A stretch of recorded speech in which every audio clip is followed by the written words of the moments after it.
As a 27-year-old, I was trading advice to some of the biggest hedge fund managers in the world.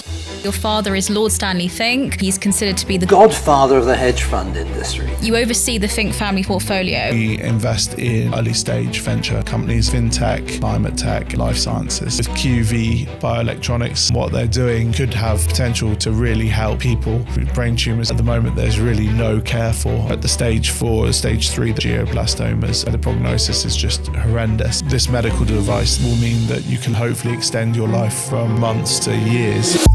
The impact that's going to have. It's one of the only jobs where you can walk in and don't know if you're going to be fired that day for making a mistake. No other job is like that as much as trading. You're really only as good as the day you have.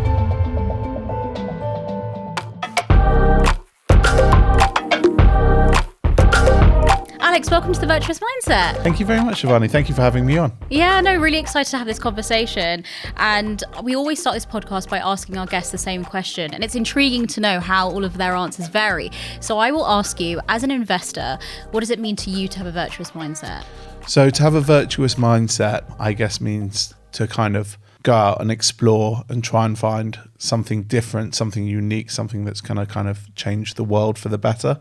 The great thing about investing in companies is you meet so many different people with different mindsets and different backgrounds and different stories to tell.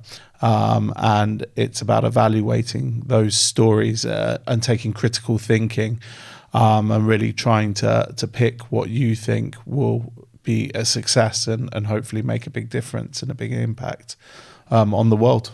Yeah, I think finding something unique in every single entrepreneur is really, really important. And like you say, we're going to talk about your investment journey in a little bit of time. But before we dive into your journey, for those that don't know too much about you, can you give us a brief introduction to yourself? Absolutely. So I'm Alex. I'm from the Fink Family office. I'm one of the investors, principal investors there, along with my father, Lord Stanley Fink. And we invest in early stage venture companies, as well as doing all the other traditional family office things, such as property, stocks, hedge funds. But I really focus on the early stage venture side. And we look at a variety of different companies. We've got about 50 portfolio companies that we look after between us.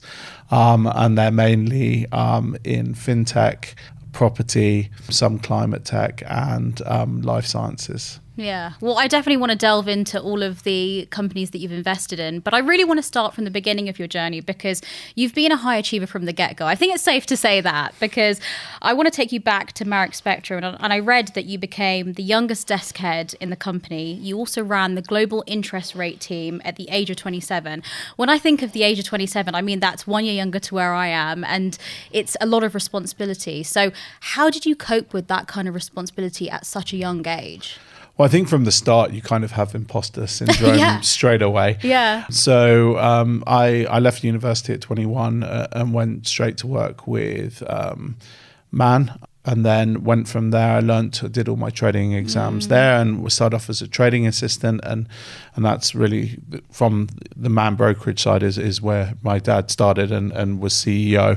Yeah. I made a lot of his money. So it was nice to kind of join the company right at the bottom. And learn the fundamentals of trading. And then I moved to Marex after I passed my exams very early on and worked for one of the desk heads on the interest rate desks. And very quickly you get a lot of responsibility because you're trading hundreds of thousands, if not millions of pounds worth of government bonds. And so it's a very high pressure job. I'd say it's one of the only jobs where you can walk in and don't know if you're going to be fired that day for making a mistake. No other job is kind of like that as much as trading. And you're really only as good as the day you have. You get exposed to some amazing people there. And as you said, it was a lot of pressure. I was forced into the desk head position because my current desk head left, and then I was kind of like, right, do you want the job of running this desk and trying to continue the success of it? And I said, yes, I would like the responsibility to try very early on. And luckily, it worked, and I had some great people that continued to trade with me and take my advice and made it a success. But, trading's quite, as a 27-year-old, as you're saying, I was trading for and giving, trading advice to some of the biggest hedge fund managers in the world. And what was trading interest rates, because it's such a specialist product, you don't talk to the juniors of the desk, you talk to the CEOs of the hedge fund, because it's such large volume that they're trading. So, you know, as a 27-year-old giving, you know, some of the leading names in hedge funds trading advice, it's quite daunting. And you're going, why are they listening to some 27-year-old who's only been doing this 10 years when they've been doing it 50 years? But that's the position you're in, and you end up doing some quite amazing things. Yeah, and like you said, you went for the opportunity, and a lot of people wouldn't in that case. And the first thing you mentioned to me was imposter syndrome creeping in and that really affecting you. How did you kind of get past that period of imposter syndrome and those initial nerves?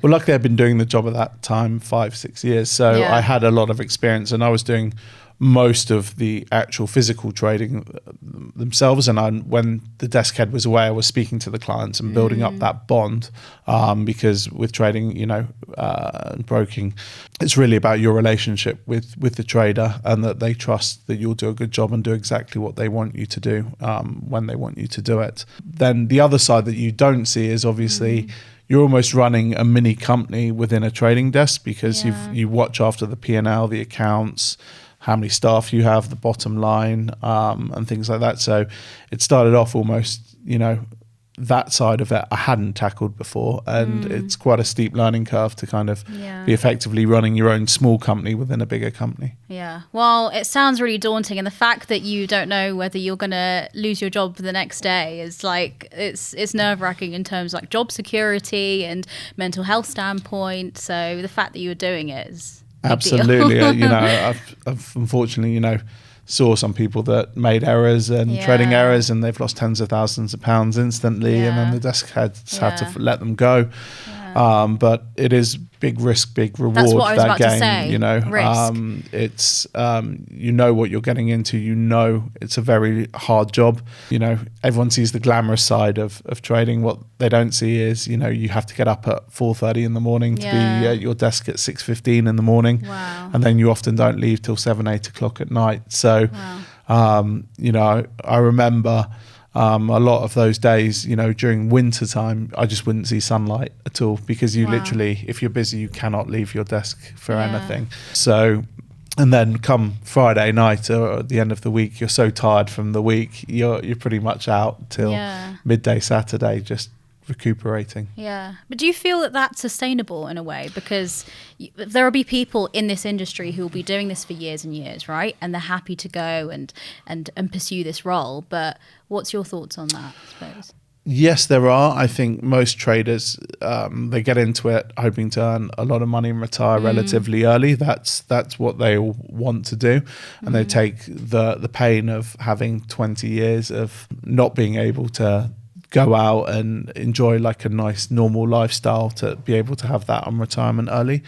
I think the burnout age for traders, I mean, most traders, as I said, finish around mid-40s. Wow. Okay. Wow. No, that's quite, like, when I think about it, I mean, 40 years old, and then they go but I guess it depends what you want out of life. Absolutely. So I agree. Well, let's talk a little bit about the transition, because you mentioned that you started off within broking / fixed income sales, and then you worked in the world of investing in all of these startups. So talk me through that transition and what led to that decision, I suppose. Yeah, so it was a number of factors. As I said, most traders burn out at 40. I was feeling like I was burning out I'm done now. around 29, 30. So I was definitely feeling run down at the time, and I was getting married to my wife, and so I wanted a bit of a break. Now, traders normally do that in one or two ways. They either move company and then have a 6-month gardening period to refresh before they go. But one of the reasons I left was, you know, when you're desk head at 27 and you're running one of the biggest desks in a company at 29, where do you kind of go from there? I always felt like I wanted to achieve more than that, and there wasn't necessarily room to go further on. If the second you do in a trading house, you kind of step off the floor and you go into the management roles, which, you know, I hadn't had management training, hadn't had management experience yet, really, apart from my relatively small team on the trading desk. So it could have been years waiting for that position. So that was one of the reasons. And then a piece of legislation also came in around the time, which would have meant that a lot of the jobs that I were doing would have had to have moved offshore. And I didn't really fancy relocating at the time. I really liked my life in London. So I decided to move out of the industry rather than either move to Dubai or do a different role or a different product, staying here in the UK. Wow, that really takes a leap of faith to be able to suddenly transition. And no matter what position you reach, you obviously were in an amazing position. It's still a risk that you're taking ultimately to then go into the world of investing. So absolutely. And at the time, I left. I wasn't quite sure what I wanted to do. I was really worried, uncertainty. I've done this for 10 years. It's what I know. Do I suddenly change career totally, or do I keep bits that I know? One thing when you're trading is, you're an expert on a very narrow field, which has its positives and negatives. Luckily, my narrow field was kind of the global macro environment and what interest rates were doing. So it is more broadly applicable. I decided at that point I wanted to learn more about how to run companies, how to build businesses, and how to pick good investments. And at the time, my dad exited from one of his companies, a company called Zenith Hygiene, which does hygiene products around the UK.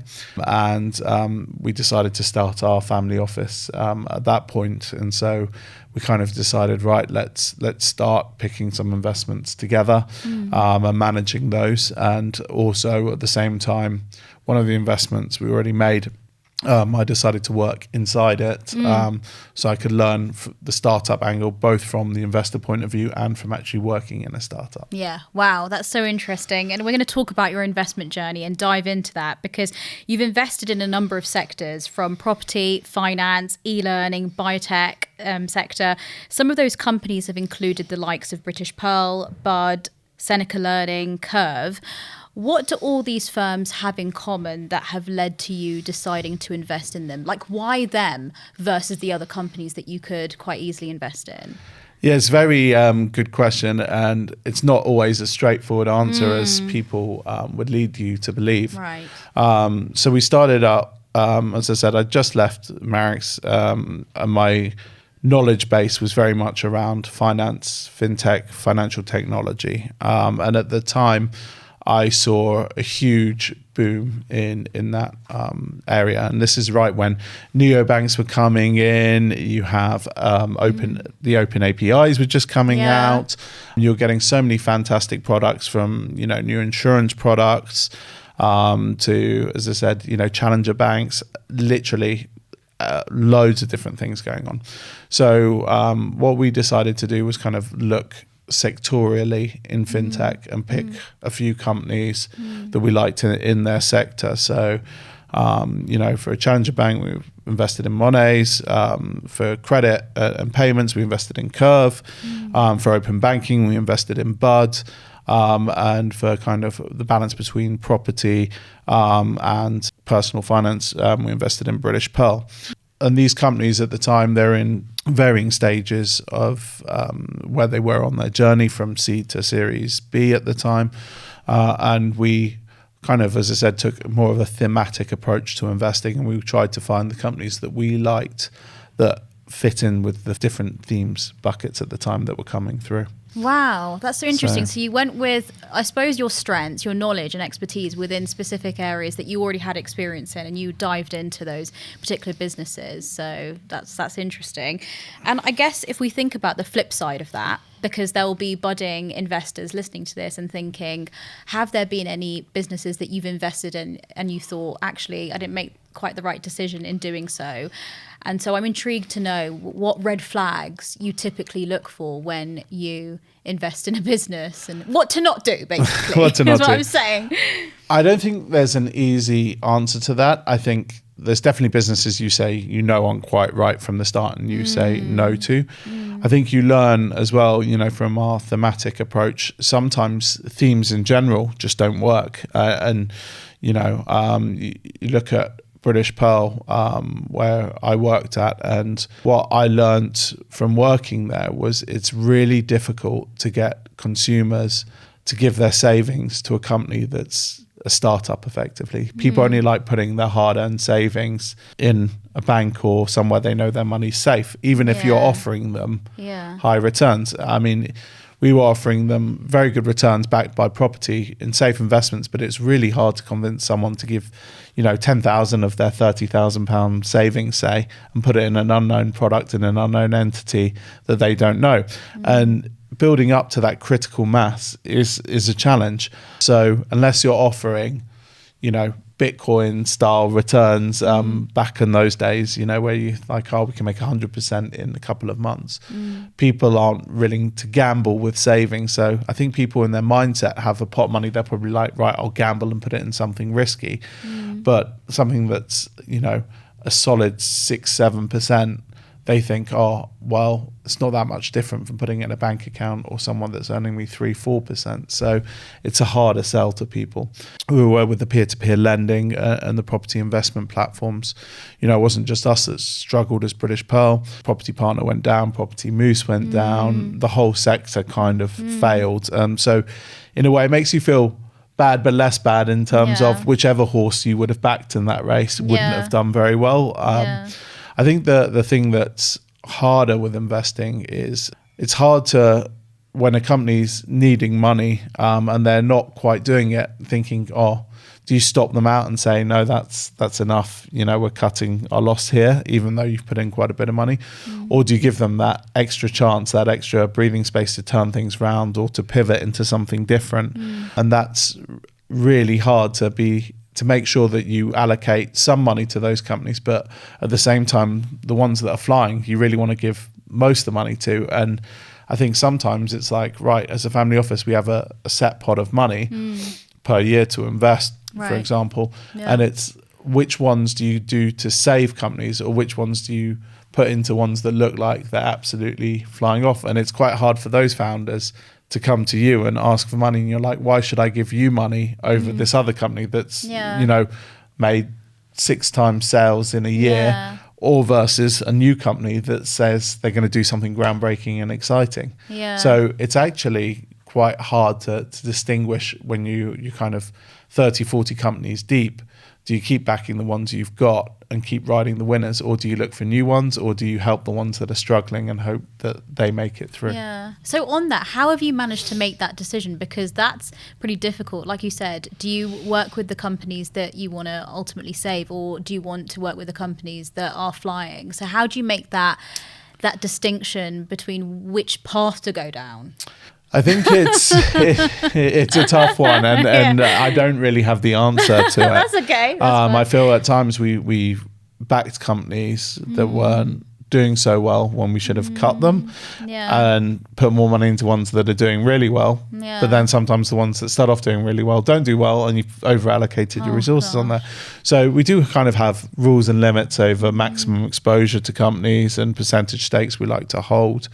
And there's at times, where we've put money into companies that haven't been doing well. They've absolutely turned it around and gone on to raise a lot more money at a significant check size. And at that point you think, God, I got a bargain backing them when they really needed it the most, and got a really good chunk of equity that I wouldn't have got had they just continued their journey flying, because you would have been diluted at each stage. So it's a tough call. I feel like sometimes you can't predict these things, because you make an informed decision at that point in time, but then after that, whether that company turns it around or whether things go downhill, you just never know. So absolutely, you have to just stick with your decision, which I agree. I mean, it's hard because you're dealing with real people, and it's their dreams, and emotions. You feel like and a lot of these founders, they work so hard for you anyway as investors. Their job's to work for you.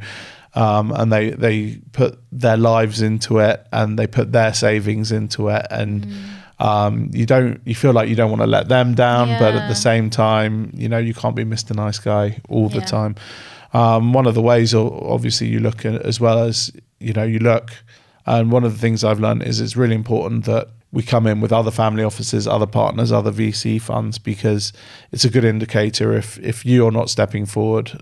If everyone steps forward and shoulders the burden together, it's a lot less bad than you being the sole investor going, right, I'm going to have to bail you out on this particular one. Yeah. So, no. Well, yeah, definitely. I agree. You can't always be the nice guy in every situation. Yeah. For sure.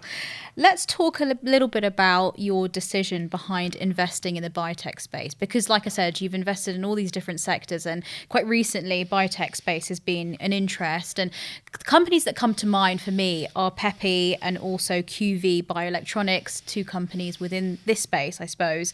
And on the Fink Family office's LinkedIn page, your father mentioned that he was delighted to be investing in QV's latest round. This is QV Bioelectronics for anyone that's listening. And that having suffered from brain tumor a decade ago, this cause was extremely close to his heart. So talk to me about how that period, that time, had really shaped your investment journey. So as I said, we started out in fintech and then we went into prop tech. We always really wanted to get into life sciences. And as investors, we think of ourselves as value-add investors. So most of our founders will tell you how grateful they are to us to be on their board or to be an investor with. One of the things we have is really great connections with people that they need to speak to make their product work. And we're very, very lucky that we get to work with such amazing people. But we started out on these sectors, and we really wanted to go into the biotech sector because, as I said, my dad's on the board or was president of the Evelina Children's Hospital. He's on the board of the CRIC. So we have really good connections in the medical world. Wow. But our major issue at the time was we just have, neither of us are doctors, neither of us are experts in chemistry or physics or biology.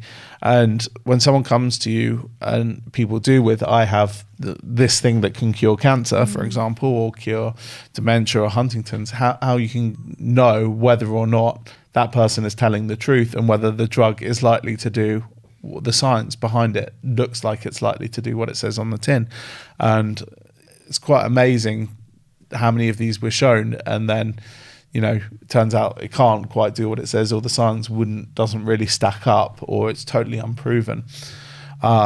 So we never got into life science investing until one of my best friends from university, who was a PhD at Bristol, decided he went to a company called Xylo, which was the biggest university spin-out exit, and he was one of the first employees there. And then he took some of that money that he made from the exit and started up the Science Angel Syndicate, which we're very closely involved with. And he does all the due diligence for us on the science companies and helps filter down and select some of the biotechs. So we work very closely with him, and he presents to us some great companies, and he sources a lot of our deal flow, and the deal flow we receive outside we filter through him to do actual the scientific analysis on the deals that we're doing to make sure that the companies are legit and their founders are legit in terms of their background as well. Science investing's very different to fintech investing, and something I quite hadn't appreciated when we got into it, because when you're dealing with a fintech founder, it's normally, I've got this great idea in fintech, I can make payments faster, I can do this. And then the next thing, the founder doesn't actually need to know huge amounts of what they're doing. They hire a load of engineers and get them to build whatever he has in his brain. And it's more about the user interface and how it all works and solving problems. Well, when you're talking about healthcare, most of the founders are PhD scientists, and their IP is often lodged with the university. And so your first negotiation whenever you find a good biotech is against the university trying to steal the scientist or the PhD from the university and spin them out into a company. Wow. and to lodge the IP with the company. So it's a very different process to fintech investing. Yeah, well, I guess you've really managed to get used to it, and you've really managed to gather a good insight into it. And when you were talking about how you work quite closely with your friend who's within the science industry, it just made me think of how important it is to appoint that expert. And I was having this conversation with another expert, and this is the thing about a lot of entrepreneurs and especially investors, is they think they can do everything themselves, but actually you need that person that has that expert advice that you can appoint and reach out to for that specialist support. If we think about the biotech space, what changes do you want to see in the next 10 years within this space? It's a very interesting question. I think as well, when you're dealing with biotech, one of the other bits I hadn't touched on is, outcomes are quite binary in science investments. You've got to go through in vivo trials, in vitro trials, phase 1 clinical trials, phase 2 clinical trials, phase 3 clinical trials, and to get the product to market to the point where it can make some money. Yeah. And at each stage, if you fall down or the trials don't go well, it's pretty much a yes or no whether that startup, if it goes well, you're very likely to get money from somewhere and then go to the next stage, and so on and so on. While fintech or some of the others, it's harder to judge whether, daily active users, monthly active users, revenue per month, all these kind of metrics. It's a lot harder to say, oh yeah, this startup's doing really well compared to this one. With biotech, you wait for a date almost when you get your trial results back and you go, yes, that was amazing. we're off to the races. Or it's kind of like, oh no, that's really not gone well at all. So daunting. This drug's not going to go through. So again, it's quite different. But as you say, so one of the things I would change, obviously, it's the time to get the drug to market. It's very long, and the money involved in getting a drug to into humans takes an awful long time. So, it's really about. I know you can't rush tests, and everything needs to be safe, but the clinical pathway to get a drug to market is extremely rigorous, and it's also the standardization, because you need to do certain different things from in the US, for example, to the UK, to the EU regulations, and they'll want different trials. And it's, it's not like selling a widget across the world, or, having a website that does something across the world. It's quite a defined process. But I think back to your earlier point, some of the other companies, why did we pick them? Peppy actually wasn't one of our biotech investments. We kind of saw it as more of a fintech investment. Interesting. Or we kind of classify it as part of the fintech portfolio, because it's really, this one was sourced to us by Outward VC, who we work very closely with. And their metrics, we invested very early on, their metrics are just amazing, supporting women's health and the things they're doing.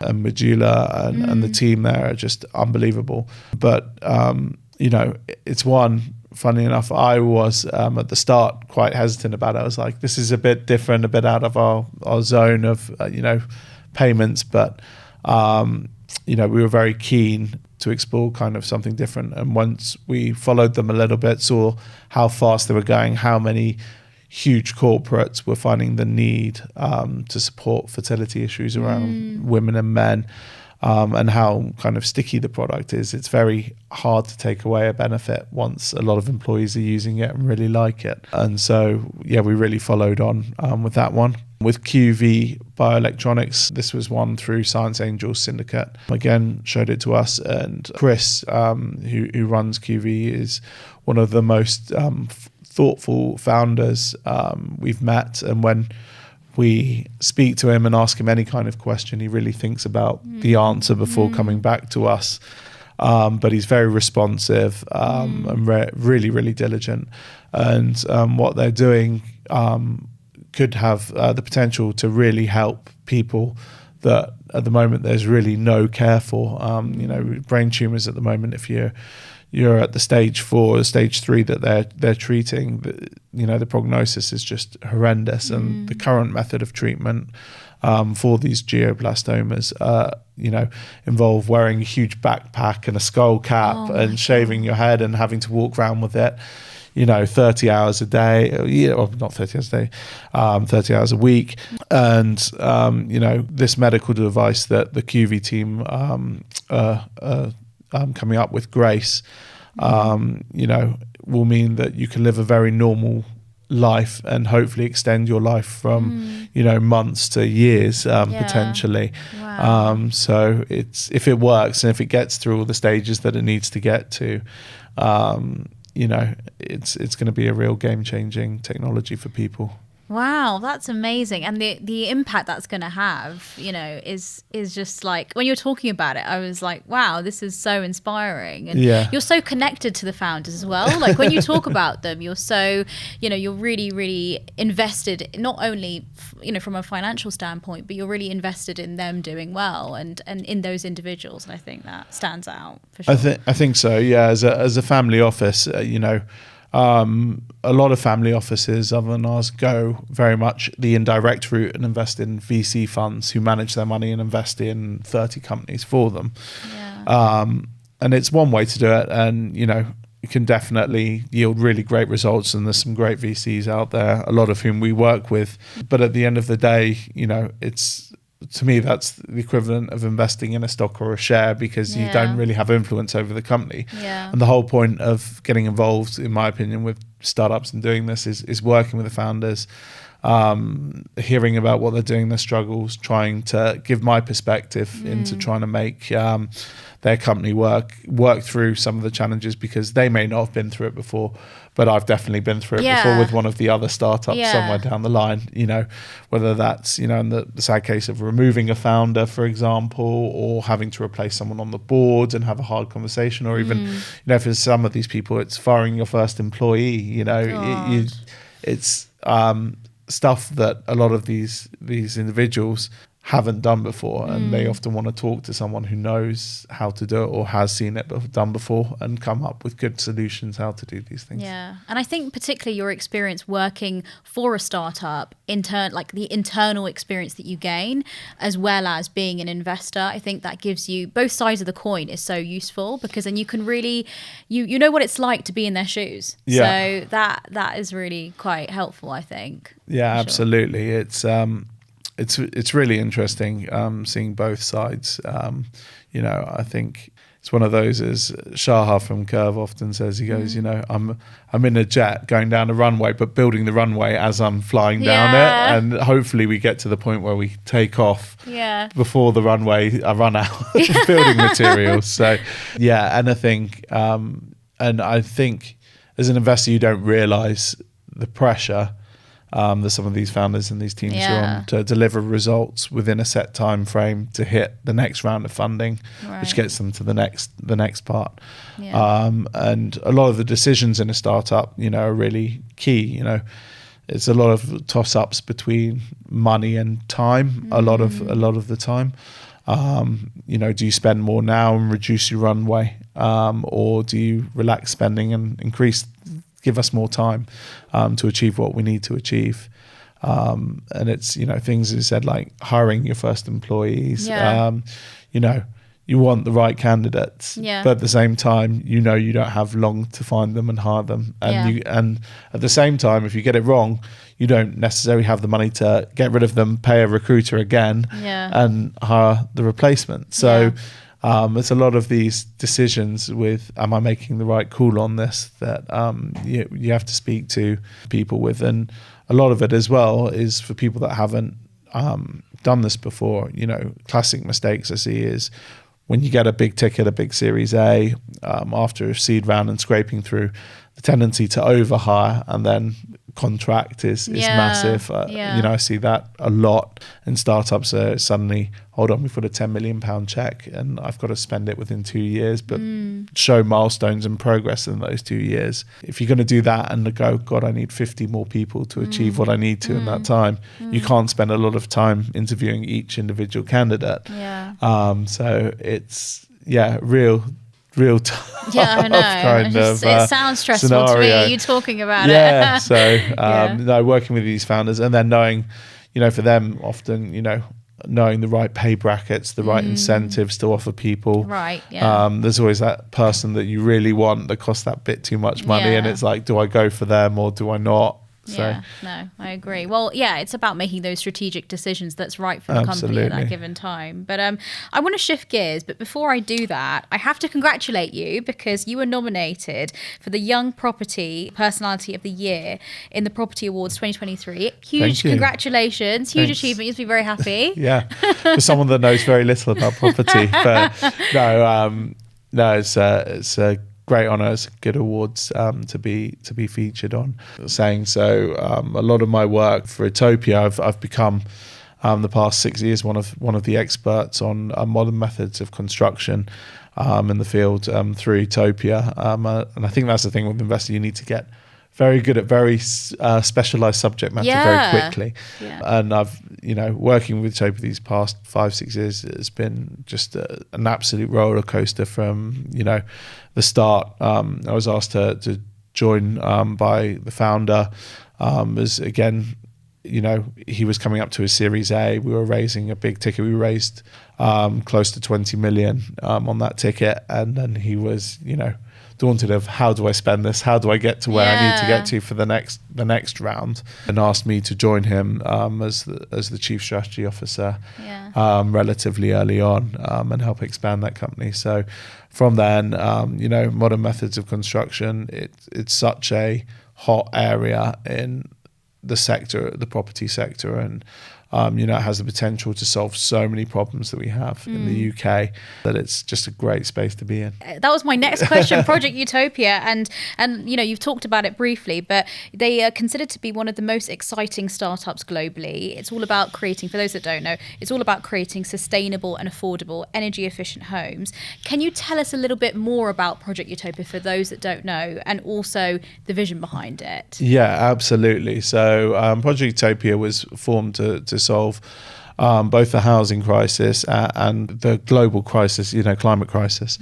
So when we were originally talking to it, is most houses and most building, we haven't changed the way we've built for centuries, and we still build out of bricks and mortar, and everything else has moved on. Why hasn't housing?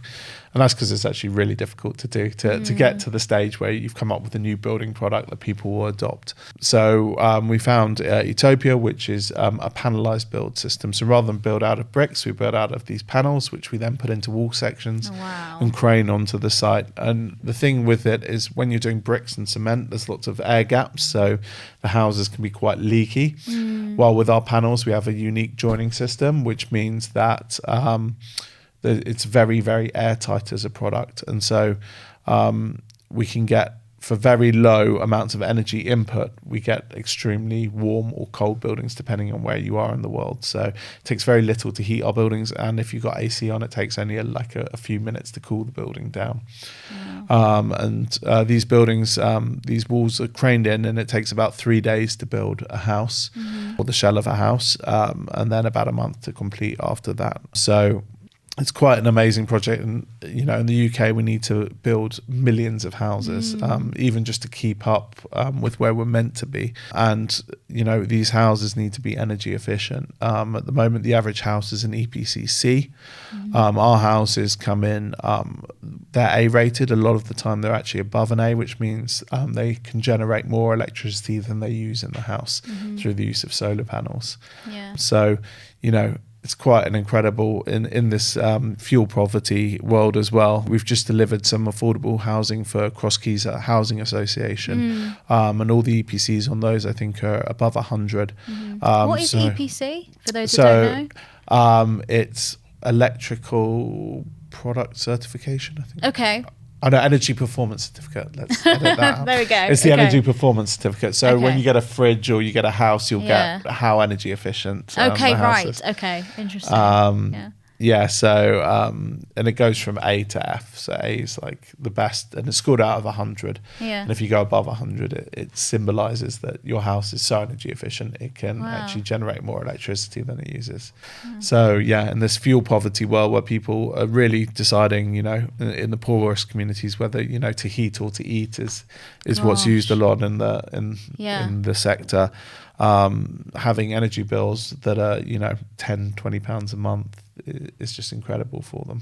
Yeah, and the impact that it's going to have is amazing, really. But I want to talk to you a little bit about your role, because you mentioned earlier that you've joined as the Chief Strategy Officer. You're also the Executive Director for Project Etopia, which is different from being an investor, which we can agree on. What has made you dedicate so much of your time, energy, commitment, hours into something like Project Etopia versus the other opportunities out there? It's hard because, as you said, like they're all like your babies sometimes. It's They like are, someone's yeah. like, I'll pick a favorite child. You can't pick which startup. Yeah. My answers to that are very much like, I like all my startups, but there's some I like more than others who are behaving better. I think why did I choose Project Etopia? I mean, I could work for all these startups. In fact, I do take bits of time and I do bits for all the startups. I wanted to go where I can make, I think, the biggest difference in terms of introductions, in terms of knowledge, in terms of what the founding team was missing and where I kind of fit in. And also the scale and the ambition of the challenge was so high, compared to other companies, building houses, building homes for people to live in. It's quite something, because that's their life savings are going into that, and you're dealing with people, you're building them real, homes are like the most treasured thing for people, and seeing the smiles on people's faces, you hand them the keys to their first home, for example, is great to do. And I thought the ambition of and what Etopia was trying to achieve was amazing. It feels like Etopia's like 5 companies in one, because we do development, which is building out our own sites. We deliver for, the main focus is now delivering for third parties, other people wanting to use our build system to build houses on their development using our technology. Then you've got the manufacturing side, and we're also Etopia are franchised out in Saudi Arabia at the moment, so we're opening a factory up there. And then we've done some pilots in America, in Africa. So it's kind of just been like a whirlwind all over the place. And it's been great to be able to work with the Reuben brothers, who are our partners on it as well. So working with another really big family.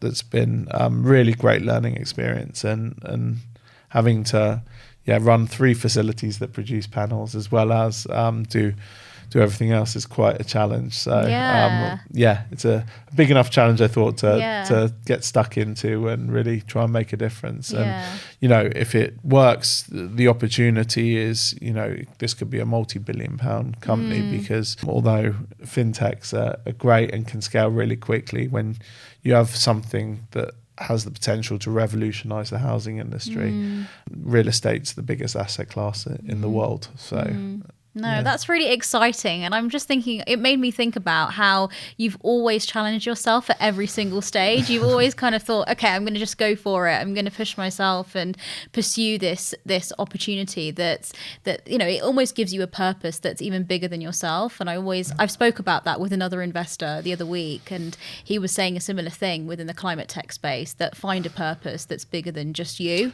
Absolutely, that's intriguing. Especially the stuff, I was just saying, we're doing in healthcare. We've got companies that if they work, could solve some of the world's biggest problems. We've got one that's doing vaccine, stopping cold chain in vaccine, which is a massive environmental and scientific problem, and could deliver loads of vaccines into parts of Africa that couldn't get there. We've got one that's dealing potentially with muscular dystrophy and Huntington's disease, and even extending life. So it's not venture philanthropy, but if the result is good and you can get something to work, you're going to save people Win-win. As well as make a lot of money. So has a really good feeling to it. And I think people as well that dedicate themselves to solving a disease or a problem as well, back on the healthcare side, are genuinely quite good people, because they really care about what they're doing and the difference that it can make. Yeah, absolutely. Well, on the topic of, I suppose, doing something for others and making a difference, I want to talk about the bigger picture in relation to Project Etopia. How is Project Etopia going to positively impact the cost of living crisis and the climate crisis over the next 10 years? I think it depends how many houses we managed to build in those 10 years. Right.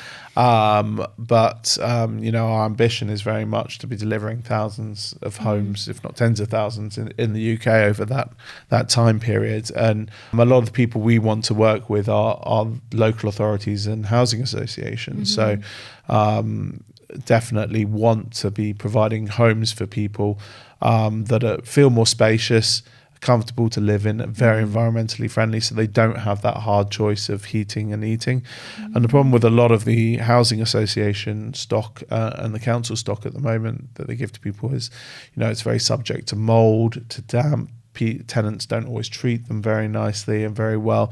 So you need something really durable that is very low maintenance and low access, because it's quite hard sometimes to get in as a council to repair something. So there's a number of challenges with providing affordable housing, but we really, really want to be in that sector and working with people to provide really good quality, energy efficient homes for people that, are hit the hardest by, fuel poverty and the cost of living crisis. And, if you don't have to pay your energy bill, that's a huge weight off their minds. People's shoulders. Yeah. So it'll make a big difference to them.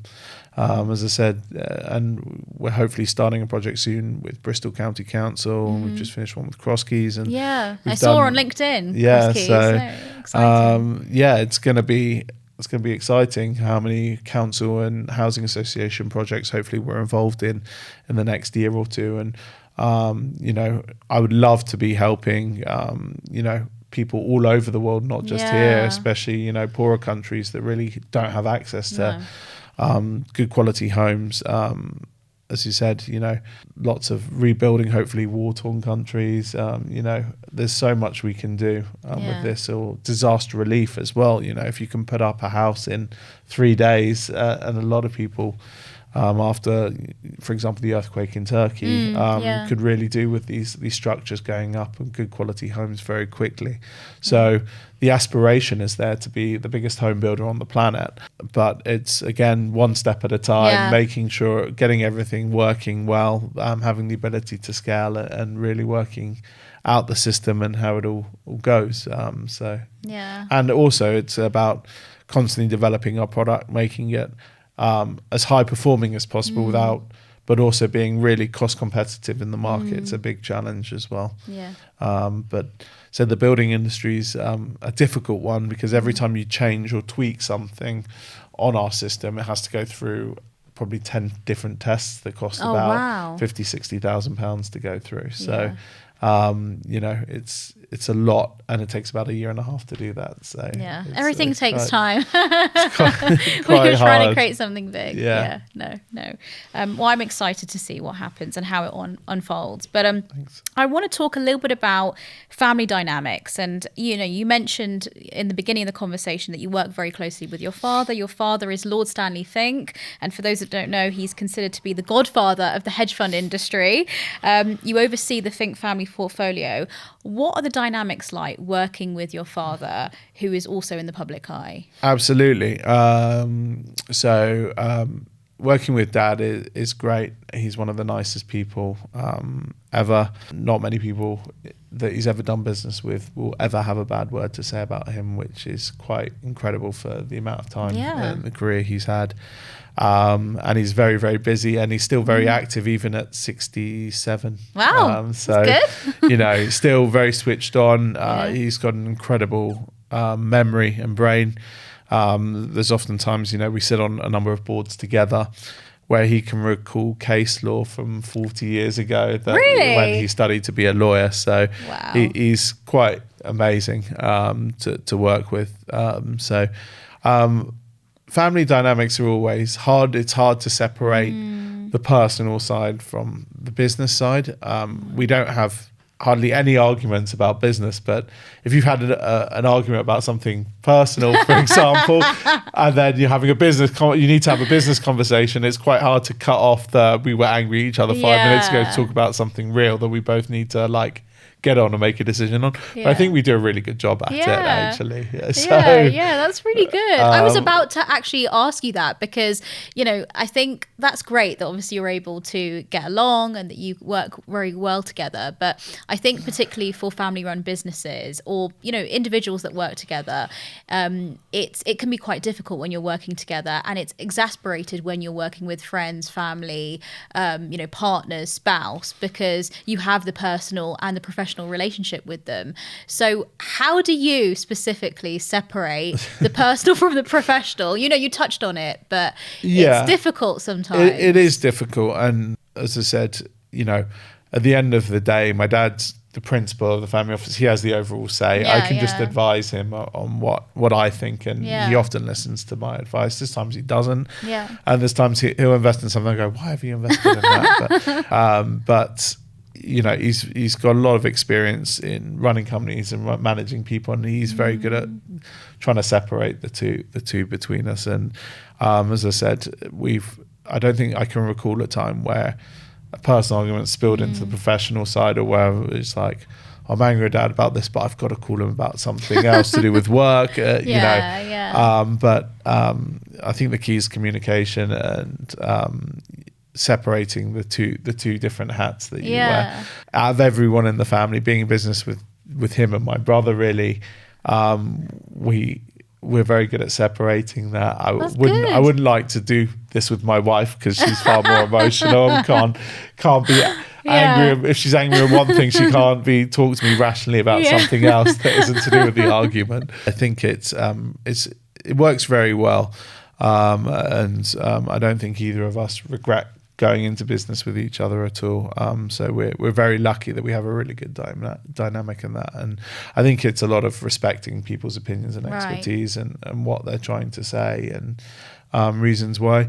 I think when you're dealing with business, it's not necessarily, as I said, the decisions are more about, do you give this person another trial? Do you believe in what they're trying to do or not? And, having to say, no, we're not going to fund something, or we're not going to partake in this round, is a lot harder. Those are the harder decisions where it's not necessarily an argument between us, but if I'm running a company and I'm closer to the founder, it's hard to disconnect. If you're trying to disconnect and be like, no, this is a business decision, not because you really like the person. Yeah, that's hard to do as well. And I think that's a really interesting point that you've mentioned, that when you are really connected with a founder and you have a really strong relationship with them, but you perhaps don't agree with their decision from a business standpoint, how do you, take that step back from your standpoint? Like, what steps does one take in order to actually stay detached? I'm saying it's quite difficult sometimes to detach yourself from founders, especially if you like them but you sometimes don't like the decisions they're making and the reasons why they're doing certain things. That's a harder attachment or disattachment. Then you're always going to be father and son at the end of the day, but this founder may or may not be in your life. They may be there for 5-10 years, or they may be there for 1-2 years. You don't know at the start, and you don't know. Typically, the longer, obviously, you're invested in their company, and the more rounds you do and the more equity you own, the more invested you are in them and the business than the initial first kind of check-in. But as well, it depends, I sit on 7 or 8 boards, and when you're involved in boards and you're speaking monthly to the founder, and often the founders you're closer to are the ones that call you up for advice quite a lot. It's a lot harder to take those personal decisions, I think. Yeah. Well, I guess it's progress. It takes time, and you have to learn to, I suppose, to remain detached and realize that even though you have a good relationship with them, you have to kind of stay disconnected, because otherwise it can impact things, right? Absolutely. So, it's one of those, you want to be close to the founders, but not too close where you're making, it's that balance. Where you're not making bad decisions because you like the person. But if you like the person enough and their startup doesn't go well, and you can sit down with them and say, look, the business isn't going well, it's not going to work out, none of the other investors are backing you, we're not going to back you on this next round, which unfortunately does happen. As you say, out of startups, 4 are meant to fail, 1's meant to succeed. You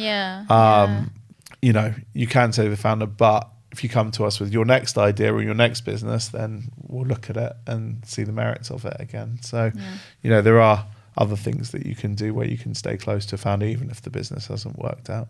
Oh, interesting. That's good. Well, look, this has been such an amazing conversation. And I want to thank you for all that you've shared. But I have one final question, and then I'm going to let you go. What's next on the horizon for the Fink family portfolio? Oh, I don't know whether I can reveal this or not. So what's next for us? So, I think it's been an interesting year in the landscape of investments. A lot of this year, I think if you speak to most people, they've been on the defensive mode rather than the offensive mode, because a lot of the startups that you've already backed have had tough years raising funds just in the market generally. I'm hoping next year is more of an offensive year because it's more fun going out and backing new companies and seeing your other ones do well and get that next round. We've got 2 or 3 tens of £1 million rounds that are yet to be announced for some of our startups. Okay, so exciting. That's exciting, and some big partnerships coming up. Nice. I don't think we have too many exits on the horizon, but that's what we're looking for. But I think it's a hard market for that. But some big fundraisers is I think a really good result in this year and in this market. And then what we have coming up is we're working potentially on formalizing more the Science Angels Fund, and we're looking to launch an early stage SEIS fund towards the end of the year, which I'm going to have some involvement in. And hopefully we've got some good names already invested as well. So it's going to be exciting. Yeah, very exciting. Well, thank you so much for coming on board. Thank you.